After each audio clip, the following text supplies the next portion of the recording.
está ouvindo a gente. Tem Luiz de João Lagoa que está ouvindo a gente. Vou lhe mandar um repente que é pra festa ficar boa. Não vou trabalhar à toa pro repente não falhar. Eu tô querendo falar com um repente ligeiro. Vamos parceiro, vamos trabalhar. Começa a chamar o povo que assim mandou chamar. Manel de Geraldo é digno do nosso respeito. Entende o verso perfeito de quem trabalha com fé. Não é pessoa ralé, é cidadão exemplar que veio participar do repente verdadeiro. Vamos parceiro, vamos trabalhar. Começa a chamar o povo que Assis mandou chamar.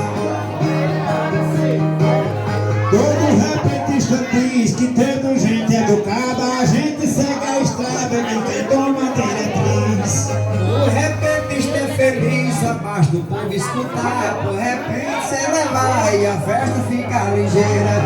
Vamos parceiro, vamos trabalhar. Começa a chamar o povo que Assis mandou chamar.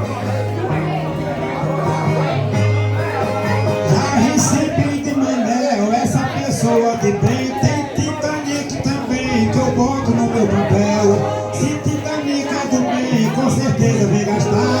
Essa pessoa exemplar não conhece desespero. Vamos parceiro, vamos trabalhar. Começa a chamar o povo que Assis mandou chamar. Antônio Paulo é do meio da cantoria que faço. Vai receber meu abraço e satisfazer meu anseio. Quem pra cantoria veio vai ter chance de escutar nossa viola tocar e o verso sair maneiro. Vamos parceiro, vamos trabalhar. Começa a chamar o povo que Assis mandou chamar. Eu canto pra o Titanic na certeza que ele vem. Sendo pessoa de bem, não é bom que eu me critique. O certo mesmo é que fique na cantoria do bar. Da cultura popular, obedece ao seu roteiro. Vamos parceiro, vamos trabalhar. Começa a chamar o povo que Assis mandou chamar. Antônio Paulo chegou e nossa festa ficou boa. Que é do tipo de pessoa que onde chega faz um show.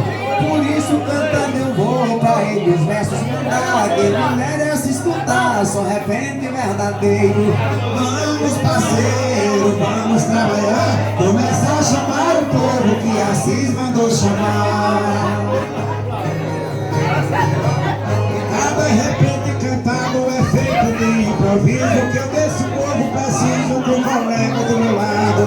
Atravesso o rio de nado que Deus permitiu passar. Que é pra gente demonstrar o folclore verdadeiro.